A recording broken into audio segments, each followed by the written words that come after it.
placer des pièces de patron sur le tissu de votre choix pour faire la réalisation de votre choix. Alors votre tissu, si jamais c'est du lin ou du coton, il faut que vous l'ayez déjà lavé une première fois et séché afin qu'il ne rétrécisse pas après avoir fait votre ouvrage. Il faut bien repasser le tissu avant de l'utiliser et il faut le plier endroit contre endroit et il faut que les deux lisières se touchent, se superposent. Voilà. Après, moi, je le dispose sur ma table de salon en bois et je fais coïncider donc les bords avec le bord de ma table. Comme ça, je suis sûre que le tissu est droit. Alors après ça, vous commencez à placer vos pièces de patron.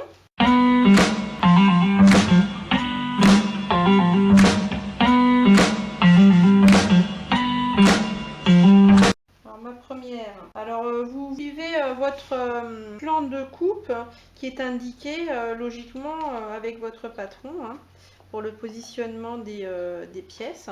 Alors quand vous avez fait un repère de droit fil sur votre pièce de patron, il faut que cette pièce là soit positionnée de façon à ce que le trait du droit fil soit parallèle au bord de lisière du tissu. Donc on va voir si c'est le cas. C'est pas le cas du tout. Hop là, du coup, on va le rendre parallèle. Et voilà, là c'est très bien. Donc une fois que c'est fait, vous épinglez.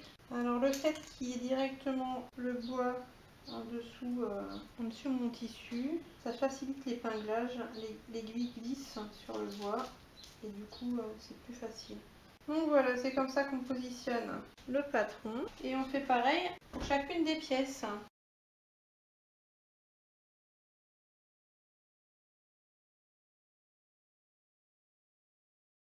Alors je fais ça avec ma règle de patchwork. Vous pouvez prendre aussi 1 mètre pour mesurer. Je trouve que c'est assez pratique.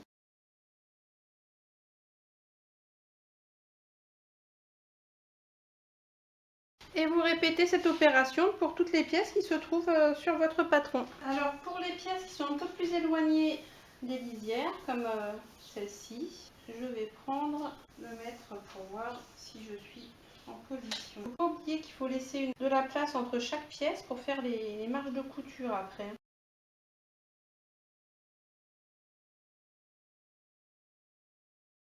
Alors maintenant que vous avez placé tous vos petits morceaux de patron donc correctement à l'envers ou à l'endroit selon votre plan de coupe sur votre tissu, vous faites le tour. Bon, moi je fais ça au feutre lavable, hein. Vous faites le tour pour après avoir les lignes de couture.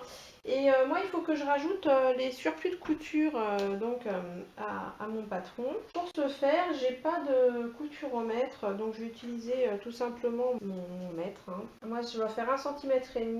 Donc voilà, je vais disposer tout le long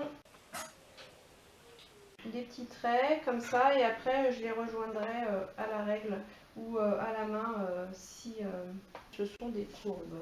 Alors vous positionnez bien votre mètre sur l'angle en fait, le coin qui vous intéresse. Moi je dois faire 1,5 de marge. Hop. Pour commencer, que ce soit avec 1 mètre ou autre chose, hein, toujours bien commencer dans le coin et après vous avancez comme ça.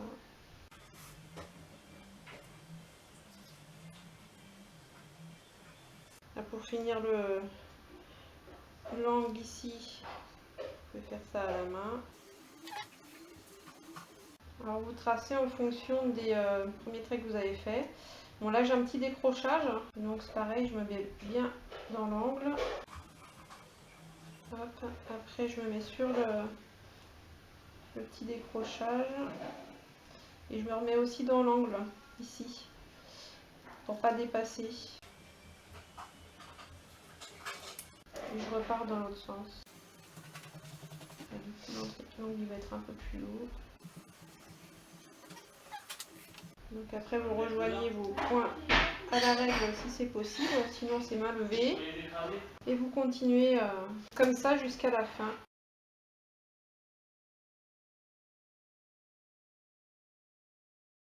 Voilà, et vous faites ce système avec toutes vos pièces. Alors, une fois que vous avez tracé donc tous vos surplus de couture à côté des patrons, si vous êtes comme moi et que vous n'avez pas de papier copie avant de découper vos tissus, je vous conseille de mettre plein de petites aiguilles, donc à l'intérieur et à l'extérieur du traçage de la surcouture, pour éviter que le tissu ne bouge lorsque vous allez le découper. Parce que si les deux pièces ne sont pas identiques, ça va être un souci. Alors, vous n'enlevez pas tout de suite le patron du tissu, car après, il faudra reporter certaines lignes dessus, les plis et d'autres marques. Alors, maintenant que vous avez découpé donc toutes vos pièces de tissu, nous allons voir comment faire pour faire les marques, les repérages et recopier également le même patron au verso. Donc sur notre pièce, nous avons des repères à marquer. Alors ici, j'ai les pinces pour la poitrine. Là, j'ai une petite fente, des numéros à mettre, là, et j'ai aussi des repères ici. Et j'en ai un autre où il y a le droit fil pour indiquer que c'est le milieu du devant. Donc, on a tout ça à mettre. Alors, pour les fentes, pour la fente par exemple, c'est assez facile parce qu'on va venir juste reprendre comme ça, hop, en dessous du papier de soie et de faire attention que ce soit bien au bon endroit. Après, pour les fentes, c'est pareil, c'est pas très compliqué. On reprend, voilà, là où il y a le papier de soie. Les numéros, on verra après. Et là où ça va être le plus dur, donc c'est pour la pince. Alors, c'est finalement pas très compliqué. Alors, vous allez prendre donc votre règle, votre instrument avec une roue dentée. Alors, vous mettez bien en place. Et après, vous utilisez la roue dentée. Alors, il faut quand même bien appuyer pour que ça marque bien le tissu. Hein. Sinon, vous ne verrez pas grand-chose. Alors, pareil.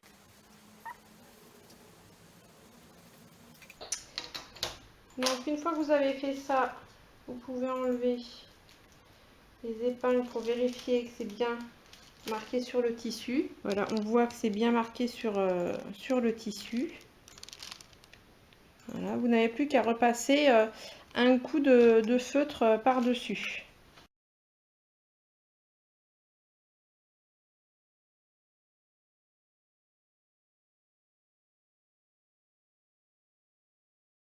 Et là, je réécris milieu devant. Enfin, je reprends toutes les marques.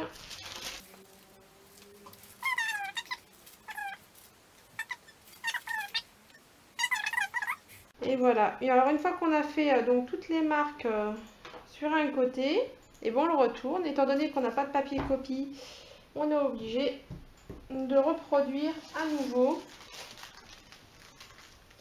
sur le deuxième morceau le patron. Donc moi mon tissu est assez clair, donc par transparence je vois à peu près où est placé mon contour de l'autre côté, et sinon on voit à peu près par rapport aux marges quoi. On a pris 1,5 cm de marge, donc on voit à peu près par rapport aux marges aussi ce qu'on a pris pour replacer le patron correctement.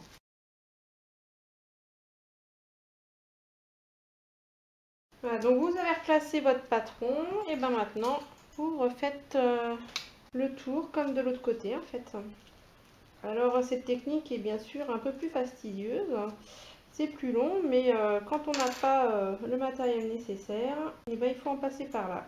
Donc voilà, et ben écoutez, après moi je mets une petite épingle en haut pour garder les deux pièces ensemble. Mais après vous pouvez enlever donc toutes vos épingles. Et c'est terminé.